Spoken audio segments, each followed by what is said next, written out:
Hello and welcome to the Scottish Football Show. Celtic strike late again as the spoils are shared in the first Old Firm encounter of 2023. We'll take a deep dive into Bealeball to see how Rangers' new manager is really doing after his first 5 games in charge. And Queen's Park move into pole position in the Championship. Don't know if we've ever mentioned this in the show before, but the Championship, bloody fantastic.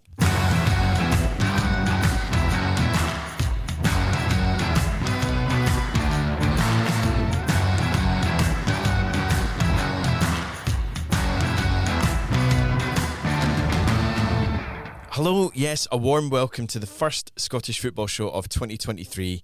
I'm football filmmaker Findlay Marks, hosting once again this week, and joining me on the show today, I'm delighted to say, are firstly co-host of the Scottish Football Forums podcast, John Bleasdale. Hi John, Aberdeen didn't lose this week. Yeah, nice wee bonus. And alongside John is BBC and Red TV commentator, host of the Hampden Roar podcast, Andy Bargh. Hi Andy, how you doing? Hi Finn, I'm alright, thanks, how are you? Yeah, pretty good. Happy New Year to you both. Now Andy, you in particular, it's been a very exciting start to the new year. You've had a pretty exciting announcement to make this week, haven't you? Yes, so I have written a book that is being published mid-February, which I'm still getting used to telling people because I kept it very close to my chest for almost the entirety of the process. And even when the T's were crossed and the I's were dotted and I knew it was going to be a thing, I still was a bit hesitant to tell people. But yeah, it's out there in the open now. So it's called A Nation Again, and it charts Scotland's journey through the Nations League and back to a major tournament. So the book starts when we drew 2-2 in Slovenia and Strachan left his position, and it culminates after the shootout in Belgrade. So it's that entire 3-year actually period from the end of Strachan's reign to qualification for the Euros and all the ups and downs that came with it. That sounds absolutely fantastic, mate. Congratulations. And is it February you said it's coming out? Yes, February 20th. Lots of contributions from people that played an important part throughout. Marshall was obviously vital to it. He spent quite a lot of time talking with me, which was great. Lyndon Dykes, Stephen O'Donnell, John McGinn, Ryan Christie. So a lot of people happy to reminisce about Scotland's success, which I was delighted with. Fantastic. And as it happens, John, you're also a published author. You wrote Scotland's Swedish Adventure, which was published last year. Can you tell us a wee bit about that as well? My story was about the almost untold and certainly underappreciated story of Scotland's very first qualification for our European Championships in 1992, because it came off the back of 5 consecutive World Cup qualifications, whereas this one seemed to almost go under the radar. And Scotland, when they went to Sweden, for given the toughest draw possible against world champions Germany, European champions Holland, and Euro 88 runners-up Soviet Union / CIS as they won the tournament. So I got to interview Craig Brown, Andy Roxburgh, the management team, and I got to speak to guys like Richard Gough, Jim McInally, Pat Nevin. Lots of tales from the fans telling us about their ventures of the qualifying campaign and the finals themselves, of course, and some media personalities as well. So, and I'm buzzing for Andy. You know, when I found out through the pitch that it was coming out, I thought, you kept that quiet. So good luck, Andy. Cheers, John. Cheers. As the footballing world mourns the death of Pelé, FIFA President Gianni Infantino couldn't let the occasion pass without saying something absolutely ridiculous, claiming that he's asking every federation in the world to name one stadium in their country after the great Brazilian. Which ground do we reckon that should be the one getting the name change in Scotland, guys? I'm going to come at this from a nostalgic aspect. Pelé went to my local ground in Troon, Portland Park. Wow. That's where I grew up. That's where Brazil held a wee training camp before they went down to England for the 66 World Cup. Wow, is that right? No way. Portland Park begins with a P. Maybe you could fit some alliteration in there. If Troon Juniors want to make a wee name for themselves, then I think that's the way to do it. If we're going to go down this road, Pelé was Brazilian. We've got a team in Scotland called the Blue Brazil. Cowdenbeath, Pelé Park. There you go. I think that's probably the best shout. I was trying to come up with a play in it, and Pelotodri and Capello was about as close as I could get to it, but I like the connection with the Blue Brazil, John. That's really good. And if you want to feel really old, 17-year-old Rocco Vata made his Celtic debut last week, the son of former Hoops defender Rudy Vata. He actually represents Ireland under-19s at international level, but is eligible for Scotland and of course for Albania too through his dad. But it kind of reminded me of Jai Katongo, who's, had a whole career in Scottish football after his dad, Jose, initially came to this country to play for Hearts and ended up staying and playing for a number of teams over the years as well. But are there any kind of like offspring of Scottish football heroes, past and present, that you've been surprised to see turning up over the years? The closest one from an Aberdeen point of view is that we had Martin Buchan's son Jamie play for us, and you wondered, is he going to be like his dad? No, it's just unfair pressure. I think being the offspring of someone famous can be a bit of a hindrance more than a helping in some ways, because they're usually big boots to fill, and Jamie didn't quite make the grade for Aberdeen, unfortunately. In Kilmarnock, Bobby Wales has just got in the team. And I'm pretty sure that's Gary Wales' son. Wow, is that right? I think it is. He's a striker. I think he's 16 or 17. I know how old I felt when I heard that there was this kind of like American wonder kid coming through at Borussia Dortmund by the name of Reina, and I was like, that sounds too much of a coincidence. And it's just weird after you've seen their fathers play at a certain level, you just can't imagine them actually being human beings and having families and children of their own. There was a really funny instance a couple of years ago where a comedian that I'd liked quite a lot growing up, I used to listen to a show on BBC Radio. His name was Dominic Holland. This is around about the 2000s, so I was still in high school. I would listen to the radio shows in my bed at night, actually, and he had a show called The Small World of Dominic Holland, and he talked about his family, and he had young kids at the time, and a lot of it was very alien to me then as a teenager, but now as married and as a father myself, a lot of it makes sense when I go back and re-listen to them. But the interesting thing was, a number of years later, when I was living in London, I went to the Comedy Store, and he was on the bill that night, just so happened to be, and I was like, no way, he's doing. I thought he'd given up comedy. So he did this set at the Comedy Store, and at the bar afterwards, the acts were kind of milling around, so I went up and spoke to him and told him that I'd listened to his radio show like 15 years before, and he said, wow, that makes me feel really old. Tonight is actually my first gig back in 15 years. I kind of took the time off to do some writing and to raise my family. And it was only as he started to talk about his family that I made the connection that one of the kids he was talking about when he was there is now actually Spider-Man. It's Tom Holland. That's who his son was, which was a really weird connection. So yeah, the kid that he's making jokes about from this radio show round about the turn of the millennium is actually now Spider-Man, which is quite crazy. That's hilarious. There you go. You never know who the offspring are going to be.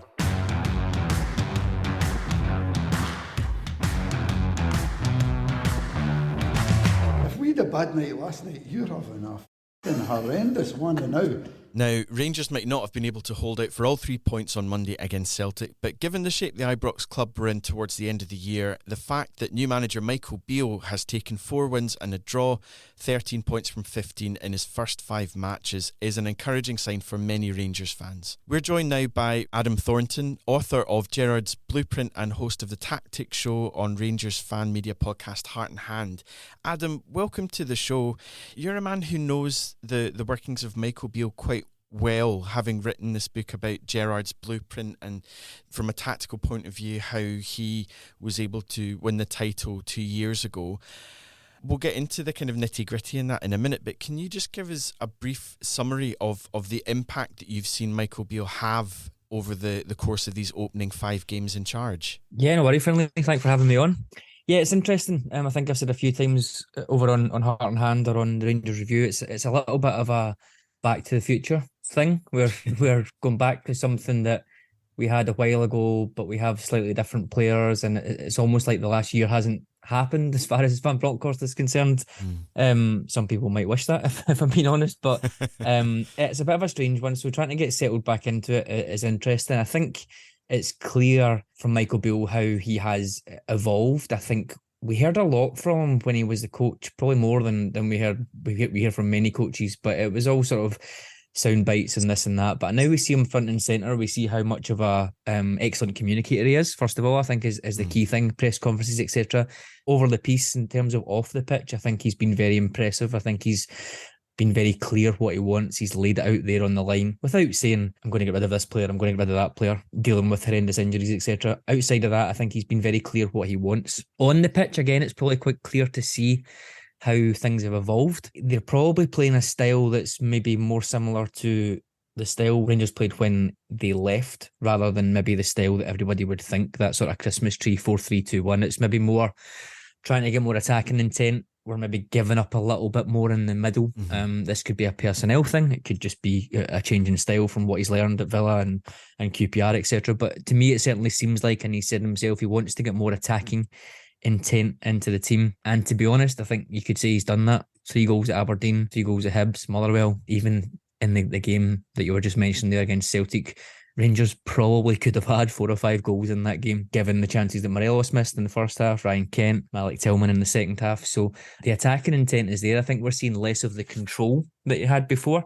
Whether that is, as I said, because of injury problems, just getting through things, etc., I'm not sure. But certainly on that side of it, it's less of a well-oiled machine, if I'm being honest. There's a bit more chaos in there than what we've seen in the past. We'll see how it settles down, if there's some signings that come in, if there's players that are maybe more control type players like Hadji, Tom Lawrence, Kamar Roof coming into the team to give a little bit more finesse. We'll see how things settle down. Adam, I need to ask the question, because although you're scoring lots of goals and playing well going forward, there's obviously issue defensively, and I know you're still getting centre backs back from injury, and hopefully for you guys maybe get 1 or 2 in the January window.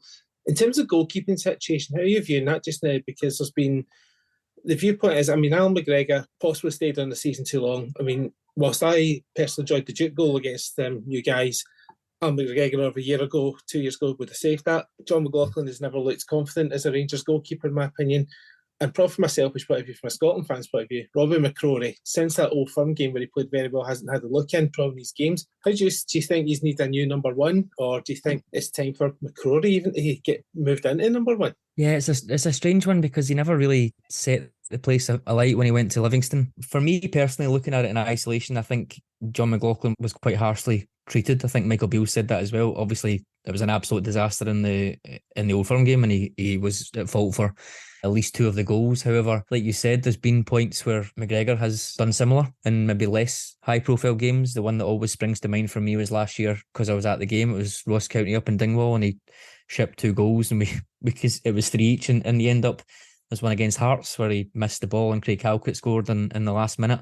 That's 4 points dropped, and that would have been quite critical at points last year, and there were a few more. So I thought McLaughlin was a little bit harshly treated, but I understand long term, I wouldn't say he was the answer. He's obviously 35, 36, so they do need to think about it. There's also the kind of playing style part of it as well. Alan McGregor is 40. We've seen in the first half against Celtic, just going to kick the ball long, and it doesn't really suit the way that Michael Beale wants to play. John McLaughlin is better at that. He's nowhere near as good a shot stopper as Alan McGregor at his peak, so it's almost like polar opposites. However, McLaughlin maybe suits how Rangers want to play more with the ball, but McCrory, we just have no idea. He came in those 2 games, like you said, and was fantastic in those games, and then for whatever reason, nothing. I know Alan McGregor did it, what we at now, 15, 16 years ago, coming in off a couple of loans at 25 or 26 to become the new number 1. However, he didn't start that season as number 1. It was Lionel Letizia that was signed as number 1, and then obviously his loss of form gave him the opportunity. That doesn't seem to be happening for McCrory for whatever reason. I would give him a go, certainly, but I just think in the context of where Michael Beale is right now, with coming in and he doesn't have 6 months to bed in a keeper, really. I think given the state of things at Rangers, where everything is, trying to get back into some sort of league contention, trying to get more players in midfield and etc. I don't think he really has the time to bed in a goalkeeper who might make some mistakes, might be a little bit young, might be a little bit raw. So I think in the summer they're probably looking at wanting to go and spend some money on a serious number 1. Surely, Adam, if it was going to happen for McCrory, it would have by now. He's 25 in 2 months' time. He's not a youngster anymore, even by a goalkeeper's standards. If he was 18, 19, then fine. But 25, at that age, you could easily be number 1 for your country. I'm pretty sure David De Gea, not that making a direct comparison, was Man United number 1 when he was 21, 22. If you are good enough, a club and a manager will put their faith in you. Gerrard didn't fancy it. McGregor was still in top form at that point. Van Bronckhorst felt comfortable enough with McGregor as well. And it's early days in Beale's tenure, so you know what, maybe towards the end of this season he will throw McCrory in. I'm a bit confused because McCrory signed a new deal not too long ago. Weeks ago. On one hand, you must think maybe he's been given guarantees about his future, because surely, and John, you and I have got skin in the game here as big Scotland fans, I'd like to think McCrory's not satisfied sitting as second or third choice at Rangers. Yeah, I think you're spot on. I think you look at Liam Kelly, and he went at 2022, I think it was, because there was no opportunities kind of around about that time. It was Fotheringham and McGregor there. Fair enough, Alan McGregor coming back at that point, you're thinking, right, well, I'm definitely not going to get a shot for a couple of years. But I think it's only reasonable to ask, given over the last, what are we saying, 18 months or so, Rangers' relative troubles in the goalkeeping stakes. I can think I've rounded them off. You could probably think of 10 games that McGregor's had an issue in, and there's a couple from McLaughlin as well. I think it's not unreasonable. The contract came when Van Bronckhorst was still the manager. Whether it was a homegrown type situation or not, I'm not sure. But from Robin McCrory's side, he could be a number one in quite a lot of Premiership clubs. I would say, certainly. I don't think there's any doubt about that when you see some of the keepers there. I'm not sure. It's a mystery. There must be something that he's been told in terms of, maybe we'll get to the summer and you'll be the number one, because to sign on again when you've had not a sniff in 18 months, it is a little bit strange. Adam, just having a look at the kind of rest of the squad, I think it's a kind of well-known fact that the Rangers squad is in a bit of a need of an overhaul. It's probably not the best or the cheapest time to do that, all of that surgery in January, so it'll probably be split over a couple of windows. But I thought there were some interesting comments from Michael Beale after the Celtic match, where he kind of went on the record to say, I'm looking to bring in 2 or 3 signings, but really underlining the point that he didn't want them to be loan signings, not short-term signings. He wanted them to be players that could come in and contribute over a number of seasons. Do you think it was kind of important for him to do that? Because I think, even just looking at the bench on Monday for the Old Firm match, it just showed I know Rangers have had a lot of injuries, but it just showed the kind of like difference in the squad depth, where I think Celtic's 2 substitutes late in the match were Jota and Giakoumakis, which is about £10 million worth of talent coming off the bench. Rangers' 2 substitutes that came on were James Sands and Scott Wright, so that's a loanee from the MLS and a free transfer from Aberdeen. Do you feel like there will be quite a big shift? And just on those points from Michael Beale, do you think it was important that he kind of nailed his colours to the mast, that it needs to be permanent investment, not really kind of short-term bandaging over the squad? No, I think it was important. I think it was, I don't deal too much in the psychology, whether it's a message to the board or whether it's confidence in what he's been told, well, deals that can happen, etc. I think it was good to get out there. It sets fan expectation, which can be good and can be bad, as we've seen in the summer when I think Van Bronckhorst was asked if he wanted to make a couple of signings, should we get through against PSV, and he sort of said yes, and then a couple of days later sort of said no, I'm quite happy with the squad, and everyone got a bit confused. So I have to wait and see. As far as I'm concerned, yeah, there's so many contracts running out that there will be a bit of a natural overhaul. I think, and I have thought since Rangers signed Stephen Davis and Glenn Kamara, and 3 years ago now it is, the summer after that, I feel like summer 2019, I've thought we needed a central midfielder, a proper actual central midfielder since that date. So I haven't quite given up hope on it, but I feel like it has to happen now. But I think I've been saying that for a long time. But Rangers need a number 6 in a sort of creative passing type way, who can get the ball off the defenders and make those passes through the lines. And they badly need a number 8 who is capable of breaking forward and getting goals. One of the big things about that Steven Gerrard, Michael Beale midfield was how solid it was and how compact, and teams couldn't get through. But Jack Davis and Kamara together are not giving you what you need from a sort of attacking thrust or getting forward or creating any sort of attacking patterns or getting beyond the strikers, etc. So I think that is badly missing. I think if you ask me right now in January, could get away with just bringing in a number 6, a deep line playmaker, but it really has to be someone that you come in and say, okay, there's not much debate, this player ticks all the boxes, he is going to be one of the best players in the team. Yeah. I think that's crucial. I think we could probably live with just that in January, given, as you mentioned, Yilmaz coming back, Suter coming back, Hadji coming back, Lawrence coming back, Cholak coming back, Roof coming back. I think we could probably get through to the summer with just that one concentration of 100% surefire winner in the middle.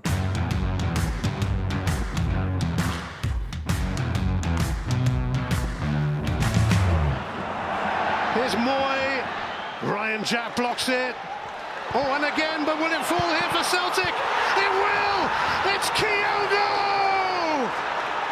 Another late strike from Celtic to save the day.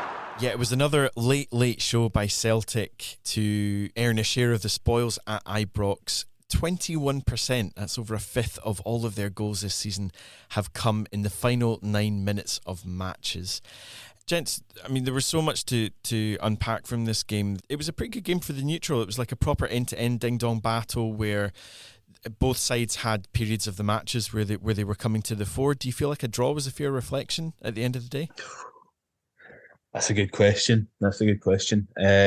Well, on one hand, no, because I feel that Rangers dominated most of the play, especially in the second half. But I'm very much of the opinion that if you don't make the most of that possession or take your chances, then you deserve nothing. On Celtic's late goals, Findlay, that you flagged up there, it's important to provide context on them because a late goal could be the fourth of a rout, really, in the 88th minute when the other team have chucked it. But Celtic have gained 16 points with difference-making goals this season in the final 10 minutes of matches, which is nuts, really. And all of them, until the equaliser that Furuhashi scored at the weekend, were for victories. They scored 2 in stoppage time against Dundee United at Celtic Park in November, which I'd completely forgotten about. So Dundee United equalised late on, and then Celtic went on to score 2 more. They conceded in the last minute against St Johnstone, and then Giakoumakis went and scored a winner. They had a late winner against Aberdeen, not even a month ago, a couple of weeks ago. If Celtic don't go and get those winners, there's a real case that a title race would probably be on here. And it's also a continuation as well, isn't it, Andy, of what they did last season as well. And you think back to games like the away game at Ross County as well, where there were 6 or 7 minutes of injury time and they scored right at the death of that as well. And it seems to be something that is almost like a mentality thing. I think you can almost sense it coming from the Celtic support, from the Celtic players, but opposition fans as well when it gets to that late stage in the game. And if you're not far enough in front or you're not looking comfortable, it's almost like there's that mental thing of Celtic know they will get a chance and they know that they'll be able to take it, and opposition teams fear that Celtic will get a chance and that they will take it and that they won't get anything out of the game. That's just what good teams do. Is that you mentioned Gordon Strachan there, Andy. His Celtic side did a lot of that when they were winning titles, including one against the Rangers famously in 2008 that proved to be the catalyst in winning the title that year. Even Martin O'Neill's side, although they were sweeping teams away 5 and 6-0 most weeks, there was the occasional game where they would need a goal in the last 5 minutes to win them the game. That's just what they do. Rangers have been the same over the years as well. Manchester United did it in England under Ferguson so often that people forget. It's just when you've got that mentality of doing what it takes to grind points, win games, win titles, it stays with you for a long time. Callum McGregor spoke after the match about this need for when the team's not playing at its full potential to still try and eke out something from the game, and Celtic did that. And we were just talking there with Adam Thornton that there were encouraging signs for Rangers, but even if they'd managed to hang on and win the game, does it really change much around the title challenge, given the formidable form that Celtic have been in? Even if Rangers had won and the gap had been reduced to 6 points, is that still too large a gap for Rangers to try and bridge by the end of the season, given what we saw from Celtic last season and what we've seen from them so far this season? Well, Rangers are 1.7 points clear of Celtic last season. In fact, it might have been this time last year that they were as much as 7 clear, and Celtic turned that round and also won the league by 4 points. So I think the difference would have been huge from certainly Rangers' point of view. It might have planted a few seeds of doubt in the Celtic, because all of a sudden it's down to 6 points. It's a couple of Old Firm games. Who knows how they'll go? And you just don't know where the points are going to be dropped. I think 9 points right now does seem a bit of a gap. I don't see Celtic dropping as many as 9 points. And even if they did, do you think Rangers will make up that gap? I'm not sure. That's where the difference comes from me. It's emerged that Celtic will raise concerns with the SFA about the use of VAR after the club were left, in inverted commas, baffled that referee John Beaton was not sent to the monitor to look at a potential handball by Rangers' Connor Goldson. Police have also launched a probe after Celtic left-back Greg Taylor and one of the club's physios were targeted by an object thrown from the home end while he was receiving treatment. This being at a time when Greg Taylor was caught on camera calling Alfredo Morelos fat boy. So all in just your kind of like all garden variety Old Firm game in the end of it. the points shared at Ibrox, but there was no such trouble for Hearts in their match in the Edinburgh Derby across the country as they ran out comfortable 3-0 winners against Hibs. Is the scoreline a little bit deceiving in this one, Andy, given that for the second half, Hibs were probably actually the better side, just Hearts with the clinical one? Yes, but I do think that Hearts still really had them at arm's length. Although Hibs had a bit more urgency and wind in their sails, I never felt that Hearts were under really too much stress of losing that game or seeing it turned around. I think that they took their 2-goal lead and decided to sit back and just try and control the game and see it out. I think that's why Hibs managed to get back into it rather than them seizing the game by its scruff and saying to Hearts, you know what, we're here in your own backyard and we're going to do something about this. I think it was actually Hearts that were pretty comfortable in their situation and decided to say to Hibs, come on then, and Hibs couldn't in the end do anything about it. Hibs without Martin Boyle are not much of a team at all, and I'm really not convinced with Lee Johnson, and some of the comments that he was making after the game were pretty baffling. I don't know what his purpose was in all that by attacking the players, the board, etc. He's going to end up losing the dressing room that way, and he's got a 3.5-year contract left. So they need to work something out. Some of his comments were quite interesting at the end of the game. He basically questioned the mentality of his team after the game. His actual words were that he's sick to death of the mediocrity in front of goal from his side this season. Also, apparently he didn't go into the dressing room after the game to address his players. He sent in his assistant Jamie McAllister instead. They're just such a weird Jekyll and Hyde side. Although, something interesting that I read, Hibs have won 7 league games all season. Only 2 of those matches have been when their opponents have finished the match with 11 men on the pitch. And that was Ross County away in October and St Mirren at home in October. All the other wins have involved their opponent being reduced to 10 men, often quite early in the match as well. So it seems to be, it was interesting when you were saying, Andy, there about Hibs not being able to lay a glove on Hearts and that the Hearts were able to keep them at arm's length. It seems to be that Hibs don't really have much of a being able to create incisive play in order to break down opponents unless they've got that man advantage. Yeah, fair point, because it does make them more of a favourite to win. But I think generally, Hibs are just quite a weak team. I just don't think they've got much to them. I don't think anyone is scared of playing Hibs. I think every other team in the league, bar Celtic and Rangers, wouldn't like to play Hearts. I agree with you. I think it's with Hibs, they've just looked so lacklustre and impotent for large parts of the season. Obviously something that you can't level at Hearts. Lawrence Shankland again with 2 goals here. He's just having a fantastic season. Robert Snodgrass as well was a player that was picked out by Robbie Nielsen post-match for his influence of the game. I think he was being kind, saying that pace has never really been part of Snodgrass's game, but his passing ability and the way that he can control the tempo round about him seems to have been such a boon for Hearts this season so far. He's a very clever player, Snodgrass, and I think Hearts' key when they brought him in, because he was without a club for 4 or 5 months, and they signed him September, October's quite late on anyway, and it was always about getting him fit. But now that they've got him fit and got a run of games under him, he's now starting to show his quality, and he still shows that he can more than hold his own in the Scottish Premiership. And Lawrence Shankland, there's been people, myself included, that thought he was no better in this Championship. But this season, he's made people like myself eat my words. And I think we had this conversation not long ago. Should he be in the Scotland squad? No question he should be in that Scotland squad, especially the form he's shown. And even with the captain's armband, he's stepping up and showing that he can do it in big games like in Edinburgh Derby. It wasn't all good news for Hearts though. Craig Halkett will be out for the rest of the season with a cruciate ligament injury. He's not had his injury problems to seek in recent seasons. Xander Clark also in this match had his head cut from an object that was thrown onto the pitch. But let's focus on the clean sheet that he got here. This is his second start for Hearts after coming in to replace Craig Gordon, who's had that horrific leg break.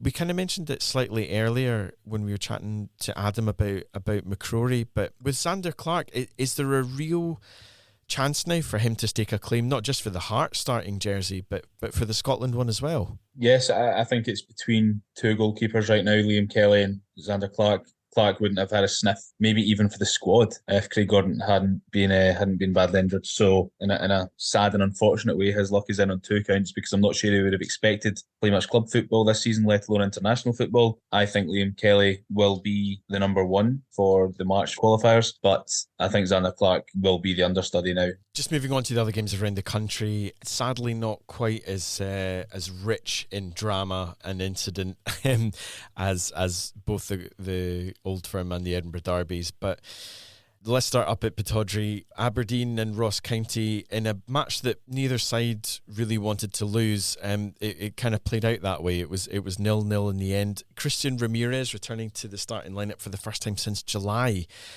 Does that kind of signal maybe a bit of a Hail Mary, a bit of a last roll of the dice from Jim Goodwin, John? Is he kind of attempted to arrest the poor run of recent form? It was a bit of desperation, but there's too much square pegs and round holes going on here with some of Goodwin's selections recently. You play Christian Ramirez in midfield. Christian Ramirez is a striker. He's a target man. He is not a central midfielder. And this just sums up some of the problems that's been happening at Aberdeen recently. I noticed we went back to the back four, which was a positive, and Ross McCrory at right back is better than Ross McCrory at centre back. I would still prefer Ross McCrory in centre midfield where he belongs. So that's another issue.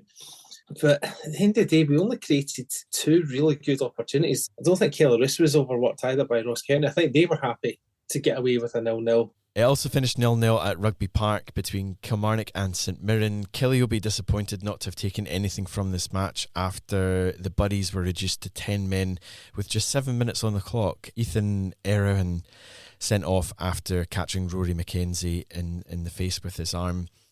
In the Tayside derby, Dundee United continued their great form after coming back from the break with a 1-0 win over St Johnstone. In truth, it was a pretty dreary match with not a huge amount of quality, apart from what was a lovely strike by Tony Watt, John. It was a lovely strike, and Dundee United have come back from the World Cup winter break, whatever way you want to put it, flying. 7 points out of 9. They should have beaten Hearts in the game that they did drop points, because they were 2-1 up a couple of minutes to go. Beating the rivals at the bottom, Ross County 3-0, terrific result. And then going to St Johnstone, who have had a pretty decent season, didn't play well, neither did St Johnstone, but they're the ones that got that little bit of quality when it mattered. And when Tony Watt's on it, he's as good a striker as anyone in the league. He hasn't shown it enough, but he did enough at the weekend. It was a good finish. Kilmarnock will definitely be disappointed, because having beaten Aberdeen the week before, they would have been looking to kick on and get a bit of momentum and get 2 wins in a row under the belt, which hasn't happened very often. But it just shows how tight it is down there, and it'll be interesting to see who ends up in that bottom 2. In the final game of the Premiership fixtures, Livingston drew 1-1 with Motherwell. Motherwell are now, with just 2 wins in their last 14 matches, they are now level on points with Dundee United, and they really are in a relegation scrap now. As you're saying, it's getting pretty tight there at the bottom between all the clubs that are grappling down at that part of the division. But Andy, can I just ask, what was actually going on with the Livingston penalty in this match? So I initially thought it had been disallowed for Nicky Devlin bundling the ball in with his elbow, which he did, or the evidence backs that up. But before that offence was committed, Kelly was 2 inches off his line with his heel, and a couple of players had encroached into the box. So the encroachment one is weird, because that doesn't get picked up on 7 or 8 times out of 10, does it really? Yeah. Now that VAR's in, it's slightly different, but it's nowhere near as pivotal as a goalie moving off his line. So it was brought back for Kelly stepping off his line, because that happened before the ball actually ended up in the goal via Nicky Devlin's elbow. So a couple of offences, and they just had to figure out in chronological order what's going on here, and it was penalty retaken, and Devlin followed almost an identical trajectory onto Liam Kelly's palms, and he palmed it away pretty comfortably in the end, to be honest. So 2 great saves from Liam Kelly, but I think only one of them goes down in the history books, doesn't it? So is that first penalty wiped from history because it was a retake, so he doesn't get an extra penalty save stat, and technically Nicky Devlin only missed one of them? It must be that way, because, if a player scores a disallowed goal chalked off by VAR or something else, then obviously that doesn't count. So I can't see that not being the same case for penalty saved, which is a bit of a shame. But we all know that Liam Kelly, it was a double penalty save. So that's the real quiz. Just rounding up the rest of the action across the divisions, we have a new leader in the Cinch Championship, Queen's Park, taking the pole position at the top of the table after beating Partick Thistle 2-0 at Ochil View, a Glasgow derby taking place several tens of miles away from the actual city itself. Dundee were knocked off the summit following a 4-2 home defeat by Arbroath. A bit of a surprise result, perhaps, this being Dundee's first defeat at home since September and Arbroath's first win in the league since the middle of October. But a pretty huge result for the Red Lichties as they move 6 points clear of Hamilton, who look increasingly isolated at the foot of the table. They lost 1-0 at home to Wraith Rovers. Accies are now without a win in 8 league matches, without a goal in their last 4. Guys, what an incredible division this is. We've mentioned and talked about it so many times, but you almost just can't call it on a week-to-week basis. Dundee looked like they were absolutely flying. Ahead of this game, Arbroath have been struggling, a shadow of the team from last season, and yeah, they were cruising after about 15 minutes in this game. Never put a Scottish Championship game on your coupon. I'm pretty sure it says that in the New Testament somewhere. It's a farcical league. The unpredictability is so good. Looking at it right now, Dundee coming back up would bore me slightly. They've been there recently. I'm all for new teams coming up and experiencing it and new away grounds for people to go to, etc. So if Kelly can stay up in Ayrshire Derby, would be lovely if Ayr can sustain this slightly.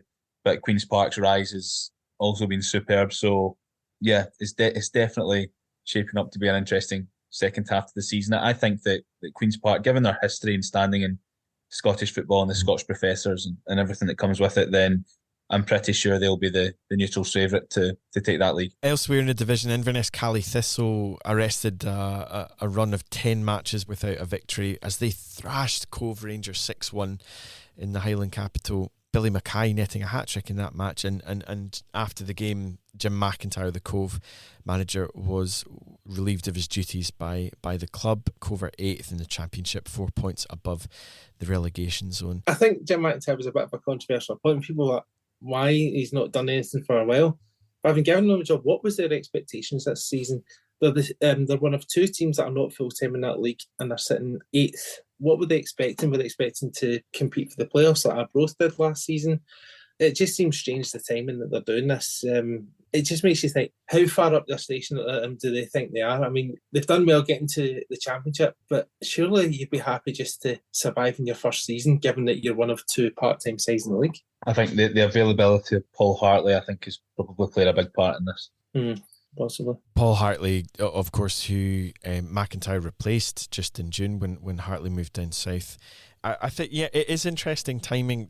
Chairman Keith Moorhouse obviously had thanked McIntyre for his service to the club and said it was a really tough call to make, but he did make mention of the fact that he felt there was a hugely important transfer window coming up for the club in January. So I mean, they're a tremendously ambitious side, aren't they, Cove? And they've kind of tried to race head first into realising as much of that potential as possible. So yeah, maybe they see this season as being slightly disappointing, which I totally agree with you, John. I think once you get to this stage of a club's progression, getting to the Championship is no mean feat. So, but maybe where other clubs would be like, oh, we're happy with this. I think Cove certainly looked to be even trying to build on the lofty ambitions that they had before. Into League One, there was sadly no Kincardine derby, which we'd build up in the previous episode. A frozen pitch was the reason that the Dunfermline's match against Falkirk was postponed, which allowed FC Edinburgh the chance to close the gap on the Pars to just a single point at the top of the table. And despite trailing Airdrie 2-0 after a quarter of an hour, they eventually ran out 5-3 winners to increase that pressure on Dunfermline at the top of the table. Bottom club Peterhead drew 0-0 with Montrose at Balmore. There was only one game in League Two, with third place Elgin City beating Forfar 1-0 at Station Park. It was also announced in staying in League Two that Gary Naismith had been appointed as the new manager of Stenhouse Muir. I don't know if you guys have seen the pictures, but Gary Naismith is 44 years old. would say that he was comfortably looking at about 10 years older than that. I don't know how trying the last number of years since he stopped playing have been on Gary Naismith, but yeah, he was looking very, very grey for a man who's only in his early 40s. I cannot believe what you've just told me, Findlay. 44. He's 44 years old. Adding another 10 years onto that, I'm afraid. Well, there was someone that put on Twitter, why does he look like Bruce Forsyth?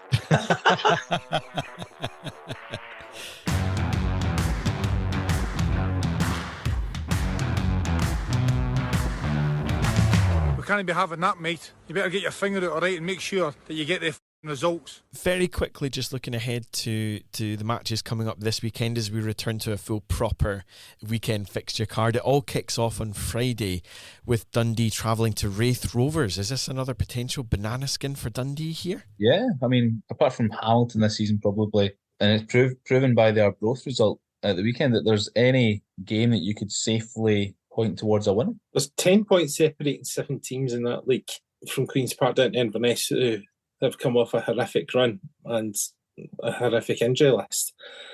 That tells you how tight the Championship is in itself. It's an absolutely bonkers league. In the top flight, Aberdeen are hosting St Johnstone. Killie travel to Celtic Park. Ross County are playing Livy.